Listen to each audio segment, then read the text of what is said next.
They didn't just bring their hands to the cane fields.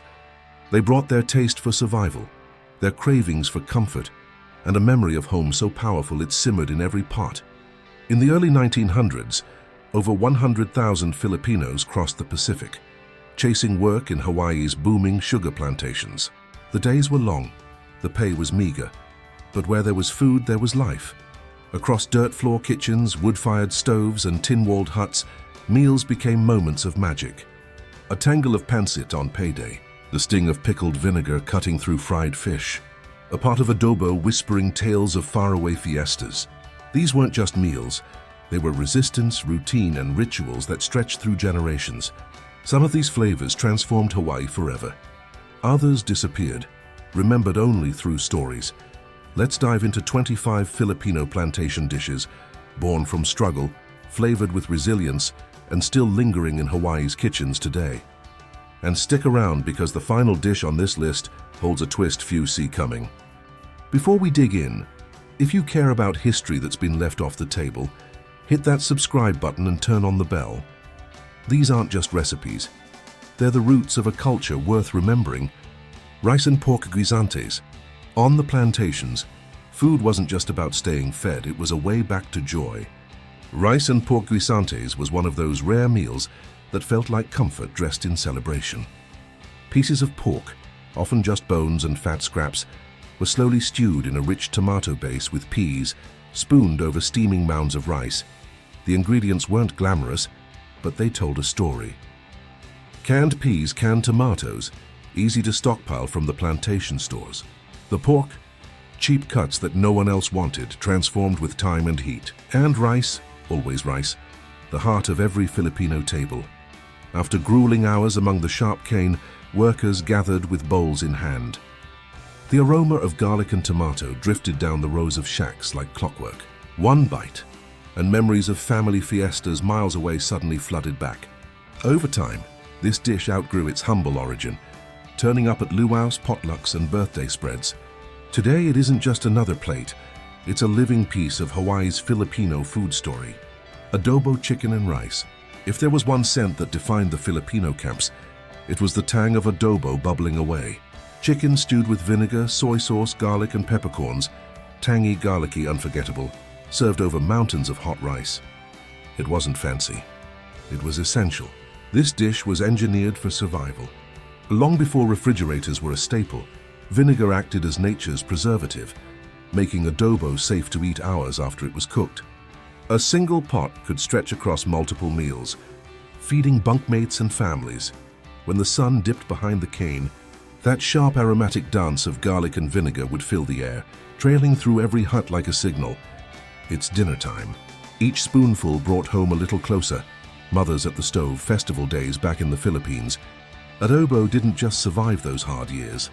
It blossomed, weaving itself into Hawaii's identity as one of the island's most treasured comfort foods. Simon wasn't imported from the homeland, but born right there on Hawaii's plantations, a testament to cultural collision and culinary magic. Picture a warm bowl of noodles floating in gentle broth, topped with whatever could be, scrounged. A sliver of fish cake, chopped green onions, or leftover pork slices. Filipinos brought a love for noodles that blended beautifully with Japanese ramen, Chinese mein, and Hawaiian simplicity. In the fields and kitchens, cultures mixed not just in labor, but in flavor. Simon became a tongue-warming symbol of that unity. For tired bodies, that hot broth was an invitation to slow down.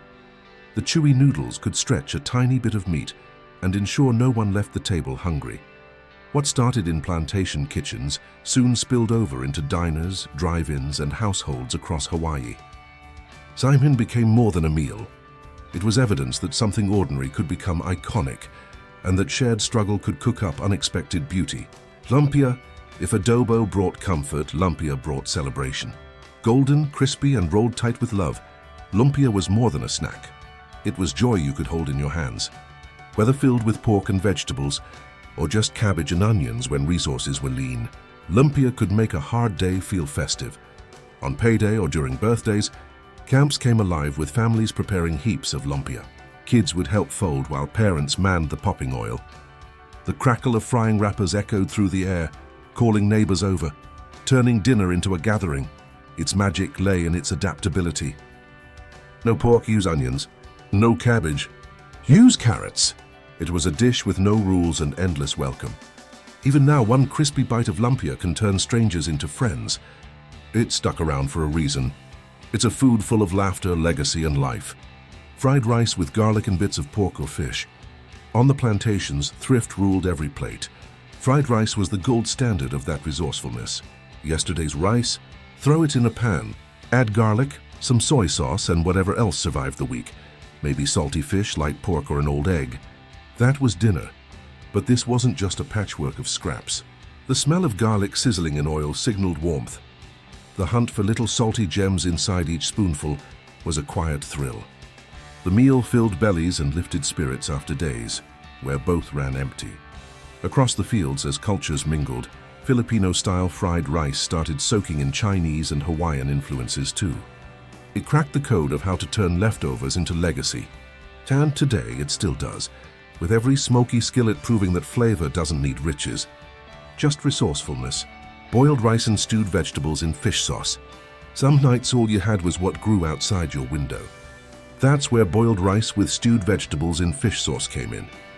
Greens like long beans or squash, simmered gently with bagoong or patties, then spooned over warm rice. It was basic, but it was everything. Meat came and went, but vegetables were dependable. Plantations allowed workers to cultivate small garden plots, and with the right seasoning, even a leafy stew became a reminder of home-cooked meals across the Pacific. A splash of fish sauce gave the dish depth. It didn't need extravagance. It needed memory. It needed care. It stood as proof that with the earth under your feet and a fire to cook over, you could still create comfort. Fried fish with vinegar dip. If any smell could slice through exhaustion's fog, it was fried fish in hot oil. Common, humble, essential. Small fish like sardines or mackerel were salted, seared until crisp, then dipped into sharp vinegar laced with garlic or chili. It was a meal that crackled with flavor and evoked pure nostalgia. In the Philippines, this kind of meal was a daily offering. Here it became a ritual of self-preservation and remembrance. Even when plates were empty of meat, a few fish could stretch to feed a family. And the moment your chopsticks hit crispy skin soaked in that vinegar sting, you weren't just eating, you were remembering. You were finding your way back home, 5,000 miles from everything familiar. Siopaw or manapua. On Sundays or payday evenings, something soft, warm, and aromatic made its way into the hands of tired workers. Siopaw, or as Hawaii came to know it, manapua.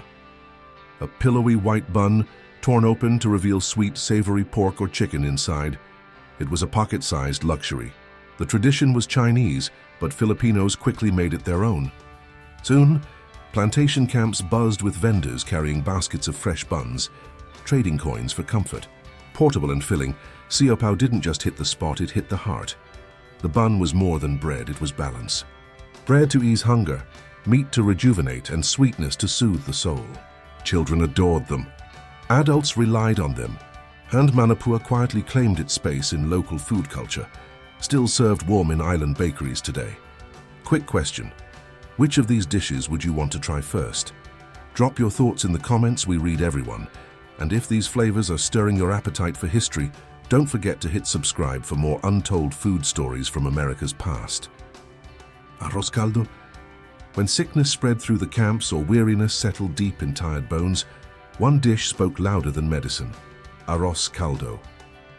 A steaming bowl of chicken rice porridge, fragrant with garlic and ginger, thick enough to wrap around aching stomachs and grieving hearts. Scraps of chicken stretched across pots. Rice was swollen with broth and love. Calamansi, if around, added a spark of brightness. Ginger soothed soreness. Garlic gave strength. Every ladle was less about nutrition and more about care. Arroz caldo was the mealtime equivalent of a warm embrace from miles away. Children cradled bowls during cold nights. Adults found in its warmth a moment of rest. No feast, yet no one felt poor. Even today it remains quiet, humble, healing, a dish that still knows how to comfort the hurt and remember those who came before us. Boiled sweet potato and salted fish flakes. Some nights survival had no sauce, no meat, no flair, just boiled sweet potatoes and flakes of salted fish. Soft tubers grown in the island's soil. topped with dried, shredded fish that packed enough flavor to trick one's hunger into satisfaction. Sweet potatoes thrived in Hawaii's volcanic earth, especially when rice was too costly or scarce. Dried fish added salt, protein, and a sense of something more even when plates felt empty. This was poverty's answer to nourishment, affordable, fast, and filling. Yet somehow, even at its plainest, it gave off quiet dignity. A meal forged purely from the land and the sea, pulled together by the hands of those who bore the heat with grace. In its simplicity lived resilience, proof that even the most modest ingredients could carry a people through hard times. Fish and vegetable soup. After 12 hours bent in the fields, what more could a body ask for than a bowl of fish and vegetable soup? It wasn't rich or showy, but it offered something greater, comfort. A few small fish from a stream, some greens from a garden, an onion, maybe squash, a bit of ginger or patis turned plain water into soul-sustaining broth. Together, workers pooled resources, one with fish, another with greens. That shared effort became a whole meal. No meat feast, but enough warmth to go around. The soup was more than food. It was a reason to gather, a moment to sit, breathe, sip, and feel life slow. The pot barely rested. It filled the hungry, healed the weak, fed the heart. No recipe passed down in books, just a feeling, a practice, a nightly act of togetherness that still echoes through Hawaii today. Stewed pork belly with vinegar and garlic. What others threw away, Filipinos transformed into treasure.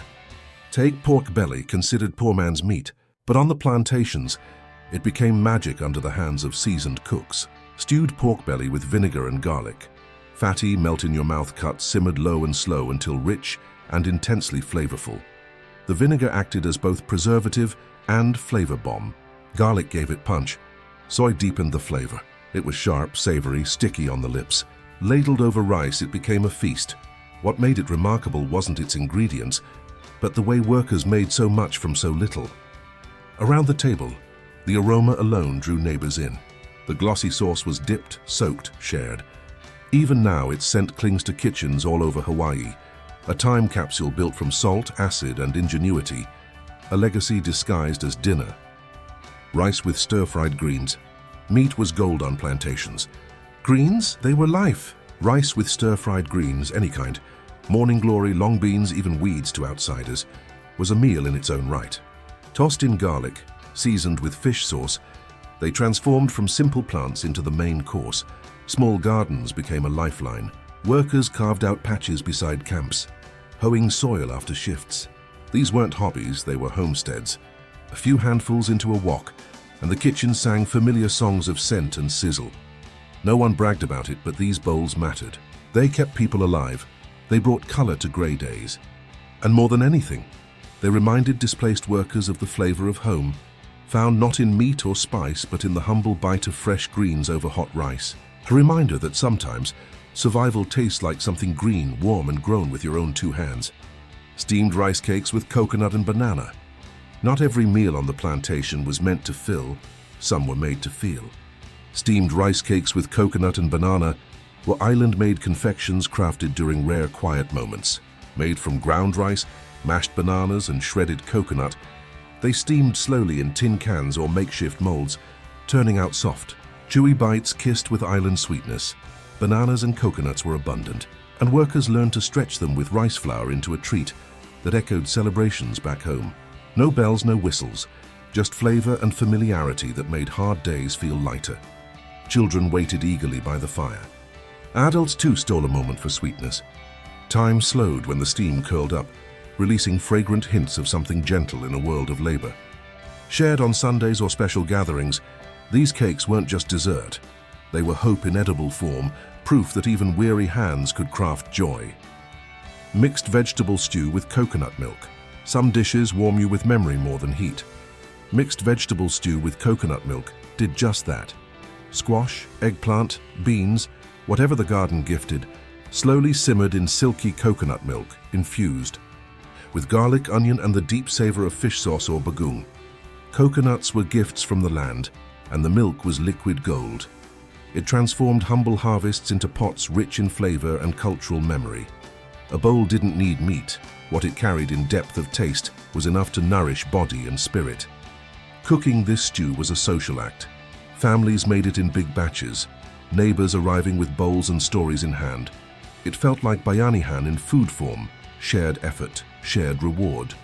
That creamy aroma, floating over corrugated roofs, became a call to come together.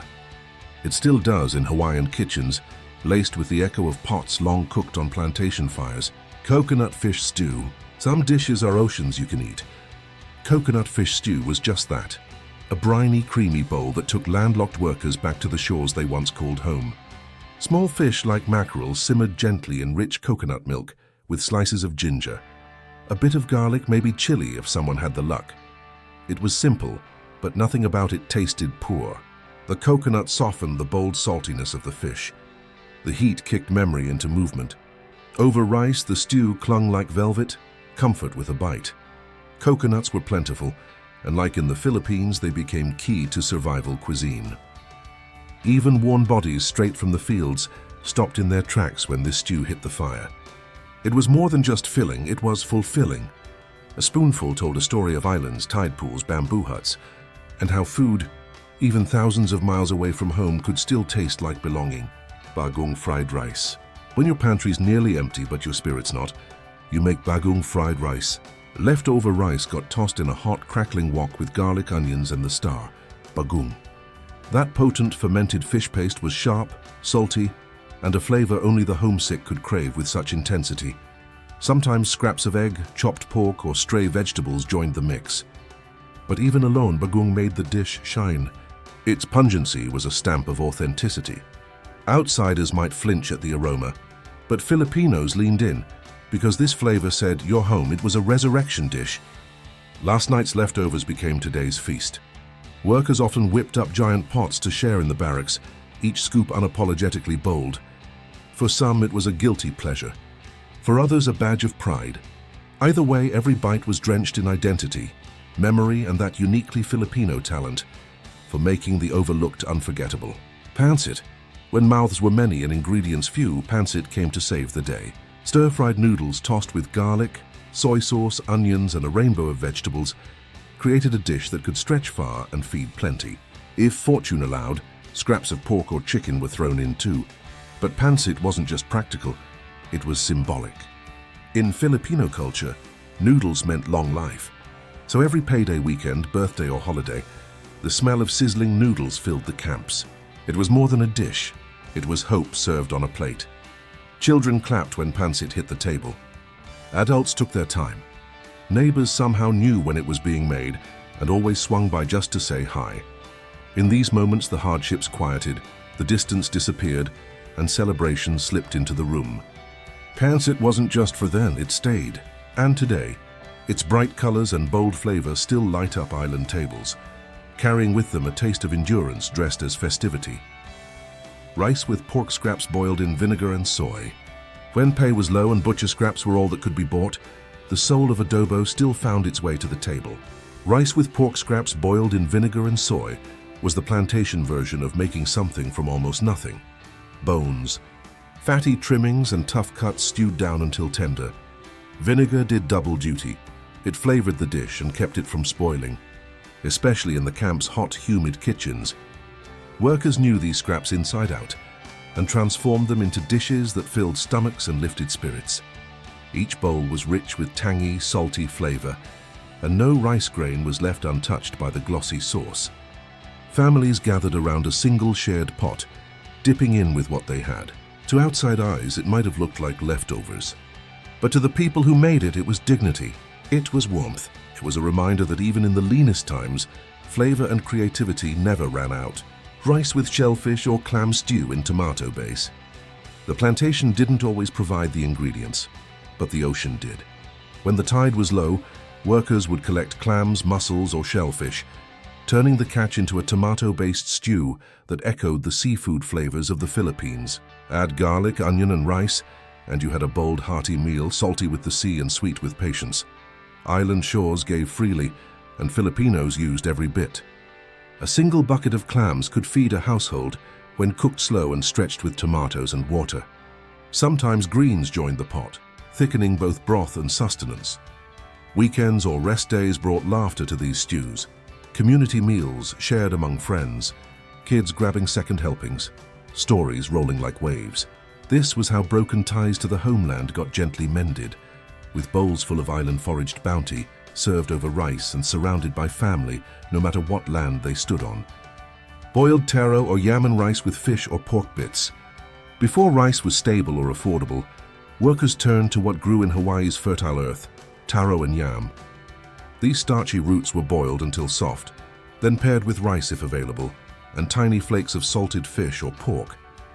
It was fuel in its most elemental form, nourishing bodies that had spent all day under the sun. Taro and yams weren't just substitutes, they were staples. Cheap, local, filling, and reminiscent of similar crops in the Philippines like gabi and kamote. Mashed with rice or eaten alongside it, they doubled the fullness and made a little protein go a long way. And although born of necessity, these meals weren't empty. They were comforting in their simplicity. The familiar texture, the subtle salt from fish, the sweet starch from tubers, all of it fed a kind of hunger deeper than appetite. In every bite was resourcefulness, intimacy with the land, and an ability to survive with grace. Pork and vegetable stir. When a little pork had to feed a lot of mouths, the answer was always stir-fry. In the plantation kitchens, small pieces of pork turned into pork and vegetable stir, a quick simmer of soy, garlic, vinegar, and fresh vegetables like squash, green beans, or cabbage picked from camp gardens. It was light, speedy, and flavored with echoes of adobo. The soy added salt, vinegar gave tang, and the vegetables brought color, and most importantly, bulk. It was everything good about Filipino cooking. Practical, satisfying, and made for sharing. That first sizzle in the pan announced mealtime to everyone nearby. It didn't pretend to be rich. It just did its job. Bitter days were eased over bowls of this stir-fry, paired with rice, surrounded by people who understood the cost of every crumb. A dish born of limitation, lifted through flavor, and still made today in kitchens that remember its humble beginnings. Stewed chicken with ginger or onion. Chicken was rare enough that when a bird was butchered, not a single feather's worth of meat went wasted. One of the most cherished dishes was a stew with ginger or onion, small chicken pieces simmered to create a broth that was light but rich in warmth. Perfect for draping over soft white rice, ginger served a double duty. It soothed sore muscles, protected against illness, and gave the stew a beautiful, warming depth. Onion added sweetness and size. The stew could stretch further, especially when rice and broth met in the same bowl. For the workers, this was more than food. It was medicine. It was a Sunday treat. It was the kind of meal savored slowly and remembered fondly. Each ladle into a bowl was nourishment, not just for the body, but for the parts of a person that work couldn't quite reach. In its simplicity, this stew felt like care and sometimes even love. Mixed bean and bean sprout stir. When meat wasn't possible and energy was still needed, beans carried the day. Mixed bean and bean sprout stir was a quick and nourishing fix. Beans for protein, sprouts for crunch, tossed together in a hot pan with garlic. Onion, a dash of soy or fish sauce, and nothing more. Mung beans were a favorite, not just for their taste, but because they could be sprouted right there in simple jars inside the camp. With just water and time, a fresh addition to dinner was ready in days. These little stir-fries were clever by design. They didn't need complexity, just thoughtfulness. Rice on the side guaranteed satisfaction, and the whole plate could be prepared in minutes. It was thrift at its smartest, proving that even the smallest seeds can offer endurance. In every bite was a kind of silent brilliance, the kind that keeps families going, generation after generation. Rice with coconut milk and small fish. To the untrained eye, it looked like an ordinary bowl, but to the workers pouring thick coconut stewed fish over rice, it tasted like love wrapped in salt and cream. Small fish, dried or caught, were simmered in coconut milk infused with sliced garlic, onion, and just enough salt to speak of the sea. Coconut milk gave the dish a richness that made even tiny servings feel whole. It dulled the fierce saltiness of dried fish, turning something sharp and thin into something lush and warming. Every grain of rice soaked up that creaminess, transforming scarcity into satisfaction. What made the dish unforgettable wasn't just the flavor, but the feeling it stirred. reminiscent of coastal meals back in the Philippines where oceans provided and coconuts blessed every pot. In Hawaii, under a different sky, that same magic happened again. One taste, and those distant shores waved back across the water. These 25 dishes weren't just ways to get through a day. They were the glue that held a displaced people together. In every bite was the sweat of cane fields, the struggle of low wages, and the undying rhythm of tradition. From garlicky fried rice to humble pots of taro, these foods weren't luxuries. They were language, connection, memory, and survival, and they didn't vanish with the steam of hungry kitchens. These flavors traveled forward, stitched into Hawaii's identity. Today, you'll find their echoes at family parties, roadside diners and plate lunch counters, still speaking softly of resilience and roots, because in the end, this wasn't just about eating, it was about remembering. And with every spoonful, every shared dish, and every kitchen table set with love, a story lives on.